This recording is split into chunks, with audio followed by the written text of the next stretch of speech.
Hi readers. So usually நான் எதாவது novels படிச்சேன்னா, அந்த நாவல்ஸ் குறித்த என்னோட கருத்துக்களை சோஷியல் மீடியால பதிவிடுவேன். பட் நான் ரீசெண்டா இப்போ ஒரு நாவல் படிச்சப்ப, அந்த நாவல் குறித்து நம்ம எழுதுனா பத்தாது. அது குறித்து கொஞ்சமா நம்ம பேசணும் அப்படின்னு சொல்லி எனக்கு தோணுச்சு. ஏன்னு பார்த்தீங்கன்னா, அந்த நாவல்ல கூறப்படுற விஷயங்களா இருக்கட்டும், இல்ல அதோட கதையோட்டமா இருக்கட்டும், இல்ல அந்த நாவல் அங்கங்க கூறப்படுற ஃப்ரேசஸ்லாம் வந்து ரொம்பவே புதுமையா, சிந்தனையை தூண்டும் வகையில எனக்கு இருந்தது. ஸோ அப்படி நான் பேச நினைக்கிற நாவல் தான் வந்து 2017ல ஹருக்கி முராகாமி, அவர் ஒரு பிரபலமான எழுத்தாளர். ஸோ அவர் எழுதின கில்லிங் கொமெண்டேட்டர் அப்படிங்கிற இந்த ஒரு நாவல் குறித்து தான் நான் இன்னைக்கு பேச போறேன். கில்லிங் கொமெண்டேட்டர் ஸ்பாய்லரே இல்லாம இந்த கதை நம்ம ஒன்லைன்ல எப்படி சொல்லலாம்னா, நம்ம ஹீரோ வந்து ஒரு பெயிண்டர். அவர் வந்து ஒரு சில சூழ்நிலை காரணமா ஒரு மலை பிரதேசத்துல இருக்கிற ஒரு வீட்டுல வந்து தனியா தான் தங்கி இருப்பாரு.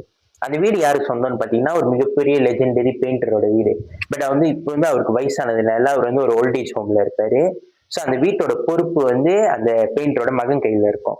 ஸோ அந்த மகனும் நம்ம ஹீரோ வந்து நெருங்கிய நண்பர்கள் இருக்கனால, அந்த நண்பர் வந்து சொல்லுவாரு, உனக்கு வந்து இப்போதைக்கு உன்னோட பிரச்சனைகள் வந்து சால்வ் ஆகுற வரைக்கும் நீ வேணா அந்த வீட்டுல வந்து தங்கிக்கோ, அந்த வீடு வந்து காலியா தான் இருக்கு அப்படின்னு அவர் சொல்லுவாரு. அப்ப வந்து அடைக்கலம் தேடி அவர் அந்த வீட்டுக்கு போவாரு. ஸோ அடைக்கலம் தேடி போன இடத்துல அவர் நடக்கிற அந்த அமர்க்களங்கள் தான் வந்து இந்த நாவலோட கதை அப்படின்னு நம்ம சொல்லலாம். இப்ப வந்து இந்த நாவலோட கதை ஓட்டம் எப்படி இருக்கும்னு நம்ம பார்ப்போம். ஸோ நம்ம ஹீரோ வந்து ஆல்ரெடி ஒரு சில பர்சனல் ப்ராப்ளம்ஸ்னால தான் அவர் அந்த வீட்டில் தனியாக தங்கியிருப்பாரு. ஸோ அவர் அந்த வீட்டுக்கு போனதுக்கு அப்புறம் அவருக்கு வந்து ஒரு சில சிக்கல் ஒன் பை ஒன்னா வந்துகிட்டே இருக்கும். ஒரு ப்ராப்ளம் அவர் சால்வ் பண்ணி முடிச்சதை விட அடுத்த சிக்கல் வந்து அவர் வீட்டுக்கு காலிங் பெல் லிட்டரலி அடிக்கும் அப்படின்னு சொல்லலாம். ஸோ அப்ப வந்து அவர் அந்த ப்ராப்ளம் சால்வ் பண்ணி முடிச்சதுக்கு அப்புறம் நம்ம படிக்க நமக்கு எப்படி தோணுனா, கதை நல்லா தானே போகுது, இதுக்கப்புறம் என்ன வந்துட போகுது நம்ம யோசிக்கிறதுக்குள்ள அவருக்கு அடுத்த சிக்கல் வந்துடும். ஸோ இப்படி ஒரு சிக்கல் வந்து இன்னொரு சிக்கலுக்கு ஷிஃப்ட் ஆகிறதுக்கு நமக்கு தெரியாது. அதை வந்து அவ்வளவு சட்டலா எழுதியிருப்பாங்க. நம்ம ஒரு கட்டம் படிச்சு முடிச்சதுக்கு அப்புறம் வந்துட்டு படிச்சுட்டு இருக்கும்போது நம்ம திரும்பி அதை கொஞ்சம் அனாலிசிஸ் பண்ணி பார்த்தா தான் தெரியும், என்னடா இந்த ஹீரோட வாழ்க்கை இவ்வளவு ஹெக்டிக்கா இருக்கு அப்படின்னு தோணும். இன்னொரு விஷயம் என்னன்னா, இந்த கதை முழுக்க வந்து அவருக்கு வந்து பேர் கொடுத்துருக்க மாட்டாங்க. ஸோ நம்ம வந்து அவர் ஹீரோ மெயின் கேரக்டர் அப்படின்னு கூட சொல்லிக்கலாம். இப்போ வந்து அவர் அந்த வீட்டுல இருக்கும்போது என்ன இந்த மாதிரி சம்பவங்கள் வந்து அவர் தேடி வந்துச்சு அப்படின்னு சொல்லி நம்ம ஸ்பாயிலர் இல்லாம ஒன் பை ஒன்னா பார்ப்போம்.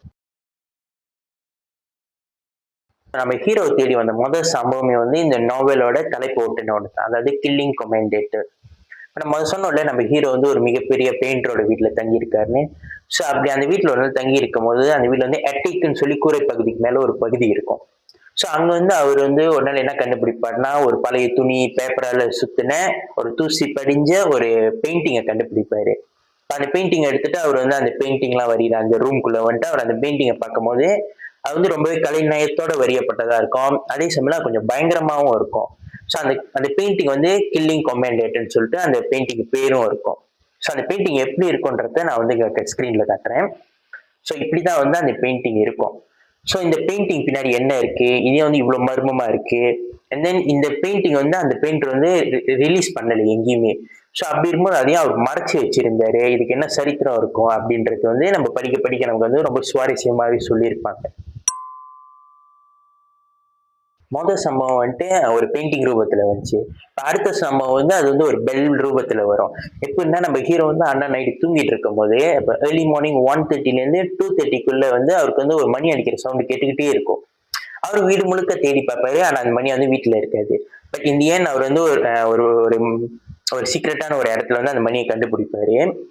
இன்னொரு விஷயம் என்னன்னா, அந்த பெல் அடிக்கிற அந்த 1:30ல 2:30க்குள்ள வந்து அவர் சுத்தி வந்து டோட்டல் சைலன்ஸா இருக்கும்.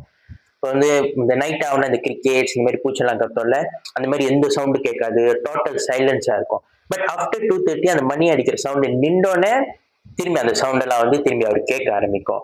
ஸோ இந்த மணி வந்து அவர் எங்க கண்டுபிடிச்சாரு, அது எப்படி வந்து அங்க வந்துச்சு, அதுக்கு பின்னாடி இருக்கிற என்ன கதை அப்படின்னு சொல்லிட்டு அதையும் வந்து இந்த முதல் சொன்னல பெயிண்டிங் அதோட இந்த கதையை சேர்ந்தே வந்து டிராவல் ஆகும். மூணாவதா நம்ம ஒரு சம்பவத்தை பார்ப்போம். இது வந்து நான் சொன்ன மற்ற 2 சம்பவத்தோட இது வந்து ரொம்ப வேறுபட்டிருக்கும். இந்த சம்பவம் வந்து டிராவல் ஆகுற அந்த ஆங்கிள் வந்து ரொம்ப புதுசா இருக்கும். இப்ப என்னன்னா நம்ம ஹீரோ வந்துட்டு அவர் வந்து ஒரு பெயிண்டர் தானே. ஸோ அவர் அந்த ஊர்ல இருக்கிற ஒரு ஆர்ட் அகாடமில வந்து பார்ட் டைமா பாடம் சொல்லி கொடுத்துட்டு ஆர்ட் சொல்லி கொடுப்பாரு. அப்படி இருக்கும்போது அவரோட வந்து ஒரு 13 வயசு பொண்ணு ஒரு ஸ்டூடெண்ட் வந்து திடீர்னு காணாம போயிடும் ஒரு நாள். ஸோ அவரும் அந்த பொண்ணோட ஃபேமிலிஸ் வந்து எங்கெங்கேயும் தேடுவாங்க, போலீஸ்லாம் கம்ப்ளைண்ட் பண்ணுவாங்க, பட் கிடைக்காது. ஸோ அவருக்கு வந்து ஒரு மர்மமான முறையில் அவருக்கு வந்து ஒரு க்ளூ கிடைக்கும். ஸோ அந்த க்ளூ என்ன சொல்லுன்னா, நாளைக்கு வந்து உனக்கு ஒரு ஃபோன் கால் வரும். நீ வந்து அந்த ஃபர்ஸ்ட் ஃபோன் கால்லே வந்து உனக்கு ஒரு கால் வரும். அந்த கால் எடுத்து அந்த கால் பண்ணவர் வந்து ஒரு இடத்துக்கு கூப்பிடுவாரு. நீ வந்து யோசிக்காம நீ வந்து அவர் கூட போகணும் அப்படின்னு சொல்லி அந்த க்ளூ மூலியமா அவருக்கு தெரிய வரும். இப்ப நம்மளா இருந்தா என்ன யோசிப்போம்னா, மேபி அந்த ஏதாவது கடத்தல்காரங்கள்ட்ட இருந்து கால் வரலாம். இல்ல வந்து அந்த பொண்ணுக்கு ஏதோ ஒண்ணு ஆகி போலீஸ்காரங்க தான் கூப்பிடுறாங்க அப்படின்னு நம்ம நினைப்போம். பட் இது எதுவுமே இல்லாம கால் யாருகிட்ட இருந்து வரும்னு பார்த்தீங்கன்னா, அந்த வீட்டோட ஓனர் இருக்கார்ல, அந்த லெஜெண்டரி பெயிண்டர். அவரோட மகன் வந்து நம்ம ஹீரோ கால் பண்ணி, "நீ வா நம்ம அப்பாவ பார்க்க ஓல்ட் ஏஜ் ஹோமுக்கு போலாம்" அப்படின்னு சொல்லி கூப்பிடுவாரு. ஆ நம்ம ஹீரோ வந்து அவர் கூட தான் போவாரு. ஸோ அது வந்து நார்மலா தான் டிராவல் ஆகும். அவர் அந்த ஓல்ட் ஏஜ் ஹோம் போவாரு. அதுக்கப்புறம் என்ன நடக்கும்? அந்த பொண்ணு எங்க இருந்தாங்க? இருக்காங்களா? இல்லையா? அவங்களுக்கு என்ன ஆச்சுன்றத வந்து ஒரு ஒரு நல்ல ட்விஸ்ட்டோட வந்து நமக்கு சொல்லியிருப்பாங்க. ஸோ இப்ப நான் சொன்னேன்ல இந்த 3 சம்பவங்கள், இதெல்லாம் வந்து ஒண்ணோட ஒண்ணு அன்ரிலேட்டட் மாரி தான் இருக்கும். பட் படிக்க படிக்க நமக்கு வந்து அது அவ்ளோ அழகா நேர்த்தியா வந்து நமக்கு வந்து ரிலேட் பண்ணி சொல்லியிருப்பாங்க. அதுலயும் வந்து மென்ஷிக்கின்னு சொல்லிட்டு ஒரு கேரக்டர் வரும். அவர பத்தி சொன்னாலே வந்துட்டு சீரியஸா வந்துட்டு நம்ம வந்து எல்லாத்தையும் ஸ்பாயில் பண்ண மாரி ஆயிரும். பட் அவரோட கேரக்டர் எப்படி ஆயிருக்கும்னா, அவர் வந்துட்டு நீ நல்லவரா, கெட்டவரா அப்படின்ற ஒரு ஆங்கிள்லயே கொண்டு போயிருப்பாங்க. ஸோ படிக்கிற நமக்குமே வந்து அவர் ஒரு வித்தியாசமான ஒரு மனிதரா தான் இருப்பாங்க. நமக்கு தெரியும். ஸோ அப்படி ஒரு கேரக்டர் வந்து மென்ஷிக்கின்னு சொல்லி இருப்பாரு. அவர் வந்து ரொம்ப முக்கியமான கேரக்டர் இந்த நாவல்ல. வந்து இந்த நாவலோட சிறப்பு அம்சங்கள பார்ப்போம். அதாவது நான் படிக்கும்போது எனக்கு வந்து இதெல்லாம் புதுசா இருந்தது அப்படின்னு நான் நினைக்கிற ஒரு சில விஷயங்கள். அதுல வந்து நம்ம ரீடிங்ன்னு எடுத்துக்கிட்டோம்னா, அது வந்து 4 டைப்ஸ் ஆஃப் ரீடிங் இருக்கு. அத வந்து scanning, skimming, intensive and extensive அப்படின்னு சொல்லுவாங்க. ஸோ இந்த கில்லிங் கொமேண்டட் இந்த நாவல்ல வந்து நம்மளோட குறிப்பிட்ட அந்த 4 மெத்தடையும் நம்ம அப்ளை பண்ணி படிக்கிற மாரி தான் இந்த நாவல் அமைஞ்சிருக்கும். இப்போ உதாரணத்துக்கு ஒரு சில இடத்துல வந்துட்டு இந்த 18+ சீன்ஸ் எல்லாம் வந்து இந்த நாவல்ல இருக்கும். ஸோ அந்த மாதிரி சீன்ஸ் எல்லாம் வந்து நம்ம வந்து ஸ்கேனிங் அண்ட் ஸ்கிம்மிங் அதாவது வந்து நம்ம மேலோட்டமா படிச்சுட்டு போயிடலாம். ஏன்னா அந்த சீன்ஸ் எல்லாம் வந்துட்டு மெயின் பிளாட்ல வந்து எந்த ஒரு தாக்கத்தையும் பெருசா ஏற்படுத்தாத மாதிரி தான் இருக்கும். ஸோ அது வந்து நம்ம அந்த மெத்தட் பயன்படுத்தி படிச்சுக்கலாம். இப்போ வந்து ஆன் தி அதர் ஹேண்ட் ஒரு சில இடத்துல அந்த ஃப்ரேசஸ்லாம் வந்து நம்ம இன்டென்சிவ் அண்ட் எக்ஸ்டென்சிவ் ரீடிங் பண்ணா அதுல இருக்கிற அந்த அர்த்தங்கள்லாம் வந்து இன்னும் ஆழமா நமக்கு புரிய வரும். ஸோ அப்படி வந்து நான் அந்த மாதிரி படிச்சதுல எனக்கு ஃபேவரட்டான ஒரு line He examined the paintings carefully, like a doctor looking for a trace of shadow on a patient's X-ray. So இப்போ இந்த ஃப்ரேஸ் நம்ம படிச்சு பார்த்தோம் நம்ம கொஞ்ச நேரம் வெயிட் பண்ணிட்டு சிந்திச்சு பார்த்தோம்னா இதுல கூறப்படுற அந்த விஷயம் வந்து ஒரு புதிய ஒரு சிந்தனை ஒரு டிஃப்ரெண்ட் ஆங்கிள் பார்த்த மாதிரி இருக்கும். ஸோ அதே மாதிரி இந்த நாவல் முழுக்க வந்து பல இடங்கள்ல இந்த மாதிரி ஸ்டேட்மெண்ட் சென்டென்ஸ் எல்லாம் இருக்கும். இந்த நாவல் வந்து ஒரு 680 பேஜஸ் தான்.